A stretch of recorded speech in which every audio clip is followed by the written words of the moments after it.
Welcome back to the deep dive. Today, we are staring into a kaleidoscope. Or, maybe it's a funhouse mirror. That's a good way to put it. We are trying to unpack the life of a man who embodies what is maybe the most confusing, the most explosive, and just a genuinely difficult contradiction in modern culture. It really is a contradiction that, if you saw it in a movie script, you'd probably send it back. You'd say it was unrealistic. Exactly. Too on the nose. Right. Because usually, when we talk about the Nobel Prize in literature, we have a very specific image in our heads. Oh, yeah? We picture some somber novelist, someone very serious, probably wearing tweed, sitting in a leather chair, writing about, the human condition in very polite, abstract terms. The canon of high culture. The establishment patting itself on its own back. Precisely. But today, we're talking about a man who won that prize in 1997, yet years earlier, his work was described by the Cardinal Vicar of Rome as, and I'm quoting here, the most blasphemous show in the history of television. Which is quite an accolade, if you really think about it. It's an award in itself. To go from public enemy number one of the Vatican to receiving the highest literary honor on the entire planet. We're talking, of course, about Dario Fo, and the mission for this deep dive is really to try and figure out how those two realities can possibly coexist in one person.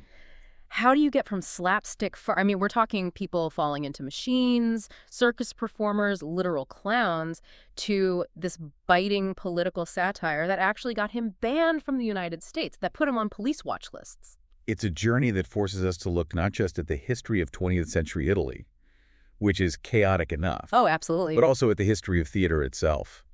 Because as we look at the source material we have here, what becomes incredibly clear is that Fo wasn't just trying to be funny. No. He wasn't just a comedian telling jokes. He was reviving a very specific, very old, and frankly, a very dangerous tradition to attack modern power structures. And he wasn't doing it alone.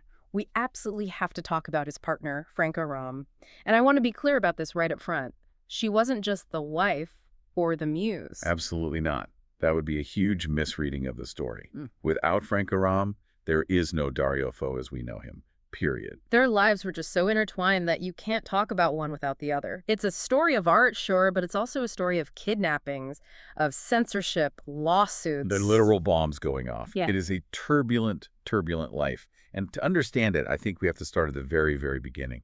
Because Dario Fo's worldview didn't start in some sterile theater academy. It started in a place that sounds like it was pulled right out of a dark fairy tale. You're talking about the land of frogs. Precisely. So let's go back. 1926, Fo is born in San Giano in Lombardy in northern Italy.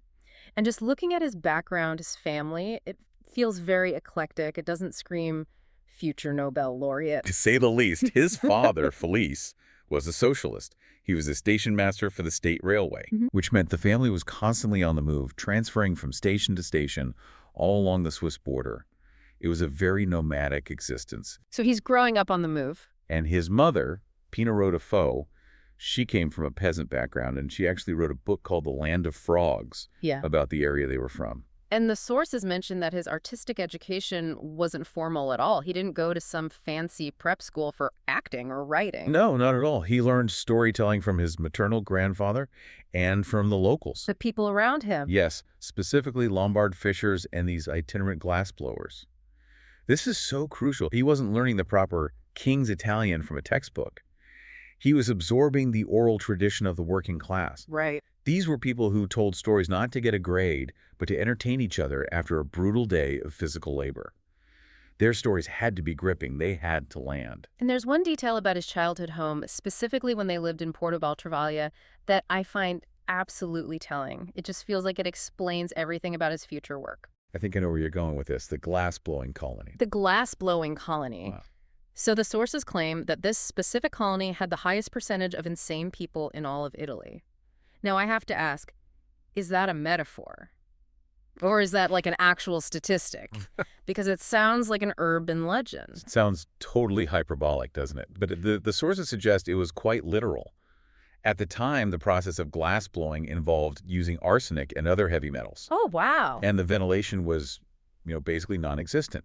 So you had an entire community of workers suffering from chronic poisoning. Neurological damage. Exactly. Erratic behavior, hallucinations. Yeah. What was medically termed back then insanity. So he's growing up literally surrounded by people who are being chemically induced into what looks like madness. Which, if you think about the characters Fo later puts on stage, the manic energy, the absurdity, these people living on the absolute margins of reality, it makes perfect sense. He didn't need to invent the theater of the absurd. He grew up in it. He grew up in it. He saw firsthand that madness was often just a byproduct of your labor conditions, a consequence of being poor. That's a really powerful connection. But before we get to his theater career, we have to address this massive dark cloud in his biography. The sources call it the war years controversy. And this is the shadow that really hangs over everything else. Right, because later in life, Dario Fo is the hero of the Italian left. He's the ultimate anti-fascist.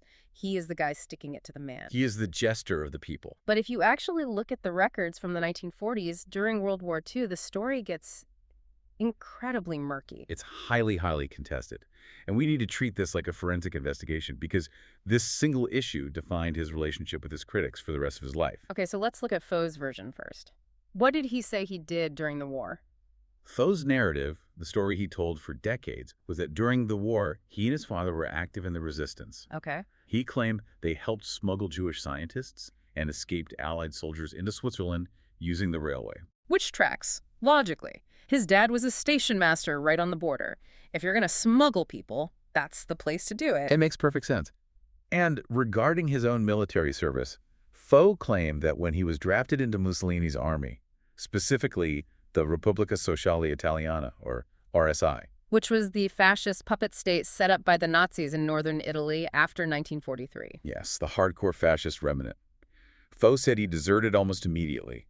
He claimed he wandered the countryside, sleeping rough, trying to find the partisans to join up with them. So that's the hero's journey version. He's a resistor, a deserter, but that's not the only version, is it? No, it's not. And this is where the deep dive gets very uncomfortable. In the 1970s, right when Fo was at the absolute height of his political influence, the right-wing press and his political opponents started digging. And what did they find? They found testimonies. And eventually this all went to court in 1979. These sources, these testimonies, suggested he didn't just get drafted and then run away. No. They claimed he volunteered for the fascist forces, specifically for the parachute battalion. He volunteered. That is a huge difference from I was drafted and I ran away. A massive difference. And it gets worse. There are allegations that he participated in anti-partisan roundups, specifically the reconquest of the Ossola Valley. Which implies he was on the ground actively hunting the very people he later claimed to be aligned with. Exactly. The resistance fighters. So how did the court rule on this? Did they prove he was a fascist volunteer? The court ruling was nuanced, which is often a polite way of saying damning but legally complicated. The judge acknowledged that Fo had indeed served in the RSI and that he had tried to cover it up later. So he did serve. Yes. However, because of the broad amnesty laws that were passed after the war to try and heal a nation, he wasn't technically guilty of a crime in the legal sense, but historically. The evidence strongly suggests he wore that uniform. So why does this matter so much? I mean, he was a teenager at the time, right? 18 or 19 years old. It matters because of the hypocrisy argument.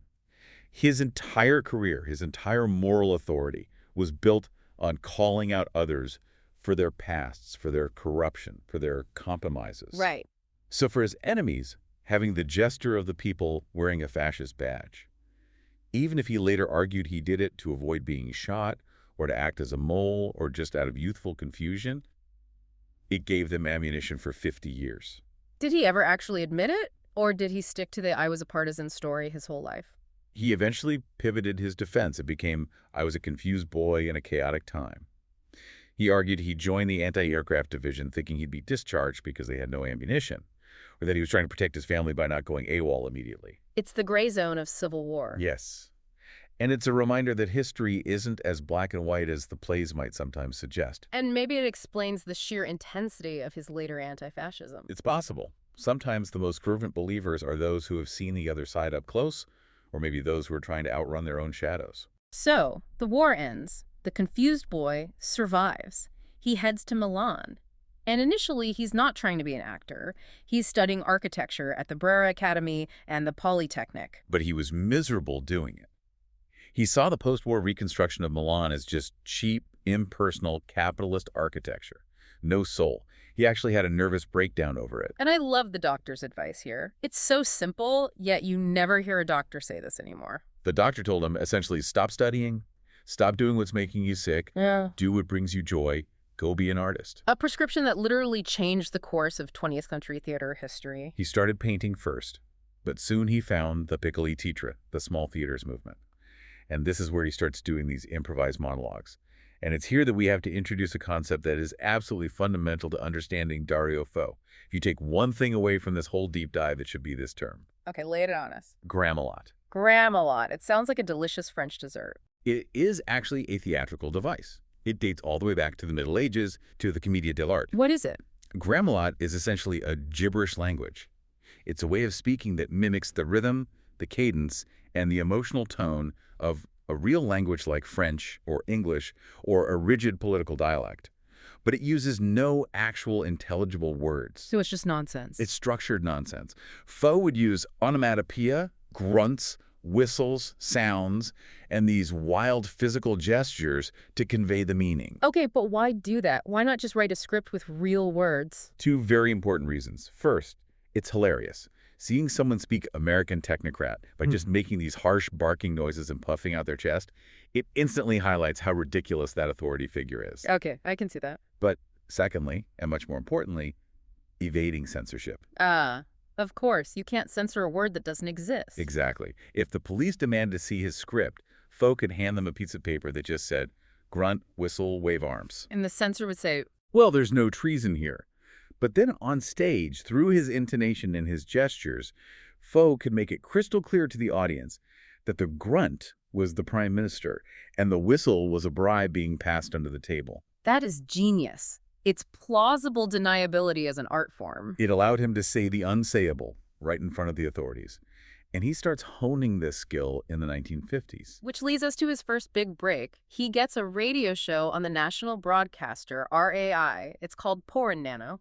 Which means poor thing. And this show is fascinating because it is our first real glimpse of Fo deconstructing what he saw as the sacred cows of culture. He took these monolithic stories, biblical tales, Shakespeare, historical epics, and he just twisted them to show the real grubby version underneath. The examples in the notes are just wild. He did a version of Hamlet, but in his version, Hamlet... No, not at all. In Fo's version, Hamlet kills his own father. Not out of revenge for his murder, but because he wants to continue an affair he's having with his mother, Gertrude. That is a very different take. And Ophelia is portrayed as his uncle's trans mistress. What? And Horatio isn't a ghost or a noble friend. He's just a guy in a sheet who only shows up when Hamlet is drunk. He's completely shredding it. He's taking the most sacred texts of Western culture and turning them into a depraved soap opera. He also did an albino Othello and a sadistic Juliet who keeps Romeo trapped in the garden with savage dogs because she enjoys watching him suffer. I would pay good money to hear that today. But the authorities in 1950s Italy, I imagine they were not laughing. Oh, no. They canceled the show. Yeah. And this is a recurring theme we are going to see over and over again. Fo finds a platform. Fo says something shocking. The authorities panic, and they shut him down. But censorship just pushed him back to the stage. And around this time, something arguably more important than the radio show happens in his life. He meets Franca Rame. In 1954, they were working together in a review called 7 Days in Milan. Now, I want to circle back to what you said earlier about Franca Rame. I was looking at the notes, and I think it's easy to assume she was just another talented actress he met in Milan. But her background is actually deeper in theater than his is, isn't it? Much, much deeper. If Fo was a self-taught storyteller from the provinces, Franca Rame was theatrical royalty. Right. She came from a family of traveling players, the Rame family, who had been performing in Lombardy and Piedmont for literally generations. How far back? The sources say it dates back to the 1600s. She was born on the stage. Literally. Practically. She made her stage debut as an infant in her mother's arms. She knew the mechanics of touring, of costumes, of reading an audience, of managing the books. She knew the business inside and out. So when they married and formed the Compagnia for Rame, she brought that professional infrastructure. Fo provided the manic creativity, the scripts, the set designs, the painting. But Rame provided the discipline, the incredible acting chops, and the administrative steel to keep the whole enterprise from falling apart. they were a power couple before that term even existed. And they start having real success. They're doing reviews. They're in films. They're becoming the darlings of the Italian entertainment scene. They were rich, they were famous, they were comfortable. Very comfortable. But then comes 1962 and the Canzonismo scandal. This is the moment where they go from being popular entertainers to being troublemakers. And Canzonismo wasn't just a show. It was the show. It was a massive primetime TV variety lottery show connected to the New Year's celebration. So millions of people watching. Millions. The sources say that taxi drivers in Italian cities would complain they had no work while it was on because everyone in the entire country was at home watching it. So they have the biggest platform in the country. They have the eyes of the entire nation. And what do they do with it? They decide to do a sketch about a canned meat factory. It sounds so innocuous on the surface, doesn't it? A funny little sketch about a factory. But it was brutal satire. Walk us through it, what actually happens in the sketch. Okay, so the sketch featured a fat aunt who goes to visit her nephew at his workplace, a canned meat factory. She's looking around, she's marveling at all the machinery, and then through a series of slapstick mishaps, she falls into a mincing machine. A classic comedy setup. But she comes out the other end as minced meat. Canned meat. And the punchline isn't just, oh no, Auntie is dead. The punchline is that the nephew takes the can home and keeps the canned aunt in a cupboard. He doesn't bury her, he just keeps the can. That is so dark. The reaction was immediate, but interestingly, it wasn't Aunt's associations who complained. It wasn't the moral majority concerned about the sanctity of human life. Who was it? It was meat producers and the industrialists. Why? Because it made their product look bad. Because it was a scathing critique of working conditions and the commodification of human life under capitalism. The subtext was crystal clear. To the factory owner, a worker and a cow are the same thing. They're just meat for the machine. The industrialists saw it as a direct attack on the economic miracle of post-war Italy. So the pressure is on. The network RAI is getting very nervous. And then a few episodes later, Fo and Ram want to do another sketch. This one is about safety on construction sites. Specifically, about how many workers were dying due to a lack of basic safety protocols. The producers at RAI said absolutely not. Just a flat no. They said it would inflame the unions and cause strikes. They demanded huge cuts to the script. So what did Fo and Ram do? Did they rewrite it? Did they water it down? They walked out. They quit the most popular show in Italy mid-season. Just like that.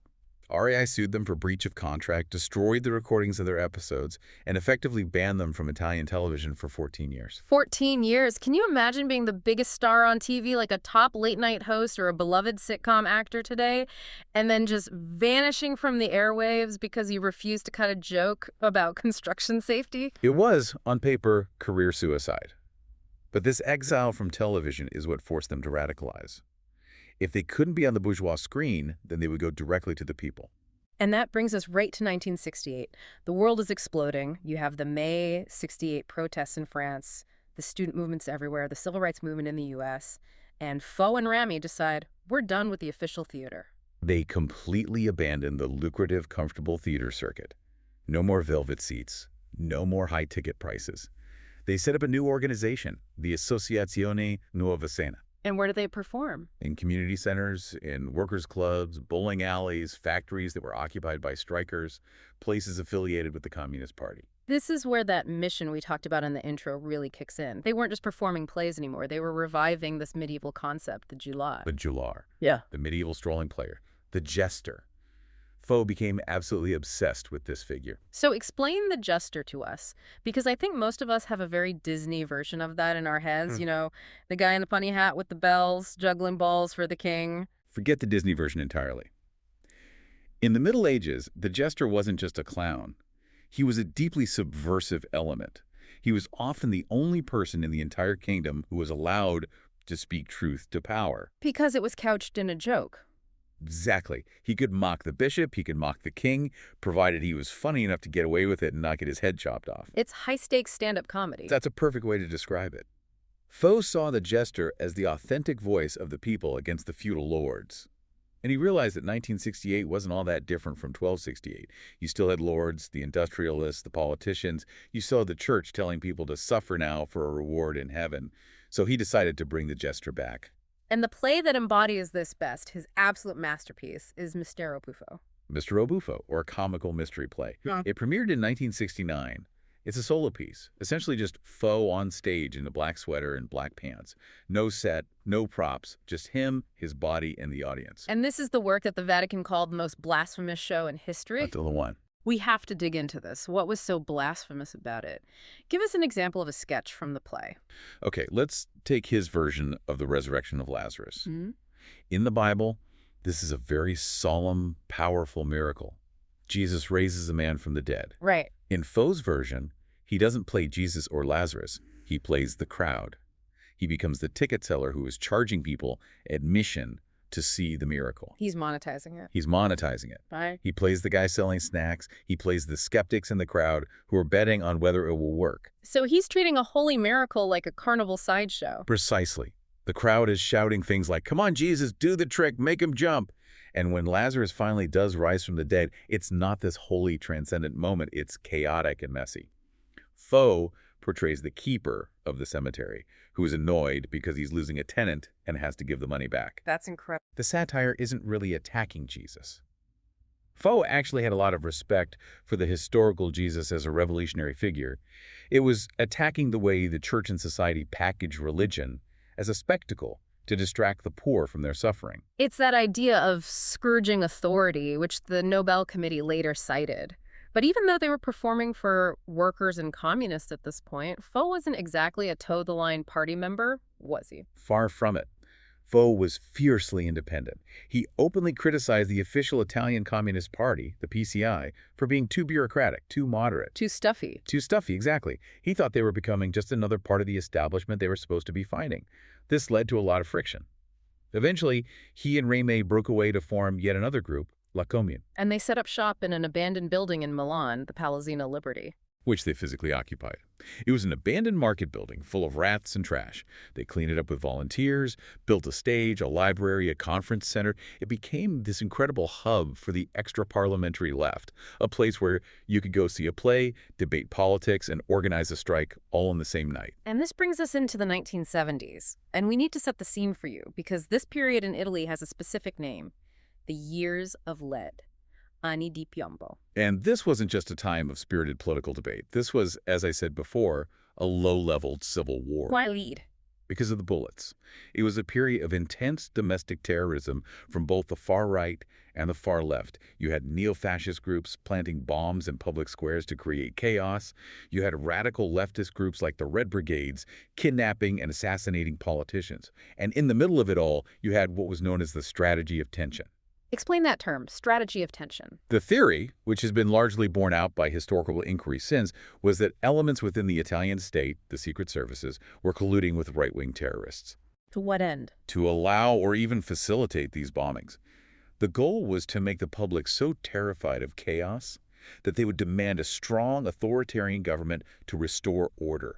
They wanted to scare the people back into submission. That is terrifying, the idea of state-sponsored terror against its own citizen. And this is the exact paranoid, violent context in which Fo writes his most famous play, Accidental Death of an Anarchist. And this play was ripped straight from the headlines of the day. Literally. In December 1969, a bomb went off in Piazza Fontana in Milan, killing 17 people. The police immediately blamed the anarchists. Right. They arrested a railway worker named Giuseppe Pinelli. While he was in custody, being interrogated on the 4th floor of the police station, he fell out of the window and died. Fell. That word is doing a lot of heavy lifting. A lot. The police claimed it was a suicide. They said he yelled the end of anarchy and then just jumped. The left, and frankly, common sense, suggested he was pushed or thrown. So Fo takes this horrific tragedy, a man almost certainly murdered by the police, and he does something incredibly audacious. He turns it into a farce. A grotesque farce about a tragic farce, as he called it. But how do you make a murder funny? By focusing on the absurdity of the lies. The play features a central character called the Maniac. He's a certified madman with a history of impersonation who infiltrates the police station. Okay. And he impersonates a high court judge who he claims is there to reinvestigate the suicide. So the police think he's a judge, but the audience knows he's completely crazy. Exactly. And because the police think he's a superior authority figure, they start telling him the truth about all their cover-ups and contradictions, trying to get him on their side. Wow, this is brilliant. The maniac uses their own twisted logic against them. He points out all the contradictions in their official reports. Oh, so he jumped out the window, but the window closed. How interesting. Tell me more. He makes them dance. He makes them tie themselves in knots. He forces them to reenact the events over and over, making them look like bumbling, incompetent idiots. The brilliance of it is that by making the police clowns, Fo stripped them of their terrifying power. He taught the audience that if you can laugh at a monster, the monster can no longer paralyze you with fear. It's laughter as an exorcism of fear. Precisely. And the audience response was electric. But the state's response was not. When you make power look that ridiculous, power tends to lash out. And in 1973, the violence came to their doorstep in the most horrific way imaginable. We're talking about the abduction of Franca Rame. Yes. And I want to pause here because the details are important. Understand the price they were willing to pay. In March of 1973, Franca Rame was walking near their theater. 5 men-known fascists forced her into a van at gunpoint. And this wasn't just a random street crime. No. Later investigations and testimonies suggested this was commissioned by high-ranking officials in the Carabinieri, the military police, as a direct punishment for the couple's activism. What did they do to her? They held her for hours. They raped her repeatedly. They beat her. They burned her with cigarettes. They slashed her with razor blades. My God. It's just pure political sadism. They dumped her in a park, bleeding and traumatized. The message was absolutely clear. Shut up, or next time we will kill you. Most people would have quit. Most people would have taken the first plane out of Italy and never looked back. I would have. But they didn't break. Franca Rame went back on stage. Not immediately, of course, but she refused to disappear. Years later, she turned that trauma into a monologue called The Rape. I've read the transcript of that monologue. It is just harrowing. It is one of the most powerful and courageous pieces of theater ever written. She performs it simply, without melodrama. She reclaims the narrative from her attackers. She took the weapon they used to try and destroy her, which was fear and shame, and she turned it back on them as a public accusation. It just highlights that their work wasn't just art. This was high-stakes political warfare. It's incredible that they kept provoking after that. There's this amazing story about a play called The People's War in Chile. This is right after the Pinochet coup in Chile in 1973. This is one of the most astonishing examples of Fo's ability to completely blur the line between theater and reality. Right. So the play was about the coup in Chile, but Fo staged it in a way that made the Italian audience believe a coup was happening right there in Italy while they were watching the play. Wait, how do you even do that? How do you trick an entire audience into thinking the government has just been overthrown? He planted actors in the audience. Halfway through the show, police would burst into the theater. They started arresting people from their seats. They announced over the speakers that a military junta had taken over Rome. And they had fake radio broadcasts playing news of the coup. Yes, over the theater's sound system. And people bought it. Hook, line, and sinker. You have to remember, this is the years of lead. A right-wing coup was a genuine daily fear for people on the left. The panic was real. The notes say a student in the town of Murano actually broke a window to escape the theater. And a man in Turin, and this is my favorite detail of the whole story, was so terrified that he ate 10 pages of compromising names from his personal notebook because he thought the police were coming for him next. He ate the paper. He chewed and swallowed 10 pages of evidence. That is the level of paranoia and the level of immersion that Fo was able to achieve. And he was arrested for this, right? Yes, he was actually arrested for causing public alarm in Sassari. But the stunt just proved his point. Italy was living on the edge of a precipice. So they are conquering Italy. They are the most controversial, famous, and infamous couple in the country. But what about the rest of the world? By the mid-70s, Fo is becoming a huge international name. His plays are being translated and performed everywhere. And in 1974, he writes, "Can't pay, won't pay," which in Italian is non si paga, non si paga. Which is such a great title. It sounds like a protest chant. It was. It documented a real movement called autoriduzione, or self-reduction. During the economic crisis, inflation was skyrocketing. So working-class women would go to the supermarket, see the insane prices, and just say, no, I'm paying what I can afford. Or they would just take the goods. It's Robin Hood in the pasta aisle. Exactly. And the play is a farce about 2 women who loot a supermarket and then have to hide the stolen food from their law-abiding, very traditional husbands and from the police. So how do they hide the food? By shoving bags of pasta and cans of olives and vegetables up their dresses and pretending to be pregnant. Of course they do. So you have these sudden miraculous pregnancies, bags of salad leaking water down their legs like their water broke, police trying to interrogate their bellies. It's pure slapstick, but again, the core is tragic. People are stealing just to be able to eat. It became a global hit. But while the rest of the world was embracing Fo, one country was slamming the door shut. The United States. The land of the free. Fo and Franca Rame were repeatedly denied entry visas, 1980, 1983. The State Department just banned them. They used the McCarran-Walter Act, which was this old Cold War-era law. They accused the couple of belonging to organizations supporting terrorist groups. Which goes back to their support for political prisoners and the radical left in Italy. The supreme irony, of course, was that at that exact moment, Dario Fo was the most performed foreign playwright in the United States. Right. Colleges, community theaters, major repertory companies, everyone was doing Accidental Death of an Anarchist. But the man who wrote it couldn't step foot in the country to see a single performance. The American arts community wasn't having it, though. There was this big protest event, An Evening Without Dario Fo in New York. A who's who of American culture showed up. Arthur Miller, Martin Scorsese, Bernard Malamud, Susan Sontag, they all came out to protest the ban. They stood on stage and read from his plays. And Fo, being Fo, had the absolute perfect response to the terrorist accusation. He held a press conference in Canada, I think. He did. And he used pure cold logic to destroy the U.S. State Department's argument. He said, essentially, okay, let's think about this. I am an Italian citizen. Italy is a major U.S. ally in NATO. If I'm supporting terrorists, I am a criminal in my own country. Why haven't the Italian police arrested me? Why am I free to walk around Milan? This is a very good point. He was implying that by banning him, the Americans were insulting the intelligence of the Italian authorities. He was saying either the Italian police are incompetent for letting a dangerous terrorist roam free, or they are complicit in my terrorism. He turned it into a diplomatic incident. He used the maniac's logic again. I'm not the problem here. Your logic is the problem. Eventually, the ban was lifted. But it just goes to show how much fear his words, his jokes generated. The United States government was genuinely afraid of a clown. So let's fast forward a bit. We get to the late 80s and 90s. The political violence in Italy has largely subsided. The years of lead are over. But the corruption and hypocrisy haven't gone away. And Fo finds new targets. In 1989, he writes a play called The Pope and the Witch. Okay, the plot of this one is, well, it makes the pregnant women with stolen pasta look completely normal. It is quintessential Fo. It's an all-out assault on the church's stance on drugs and abortion. By having a pope who is addicted to heroin. Well, the plot is that the pope has crippling arthritis and a phobia of children. A witch, who is actually a woman in disguise advocating for liberal drug policies, advises him on alternative treatments. And yes, through a series of classic farcical mix-ups, the Pope ends up swinging from a chandelier in the Vatican, hallucinating after accidentally injecting heroin to try and cure his joint pain. I can see why the Vatican wasn't sending him Christmas cards. It's grotesque. It's over the top. But notice the target again.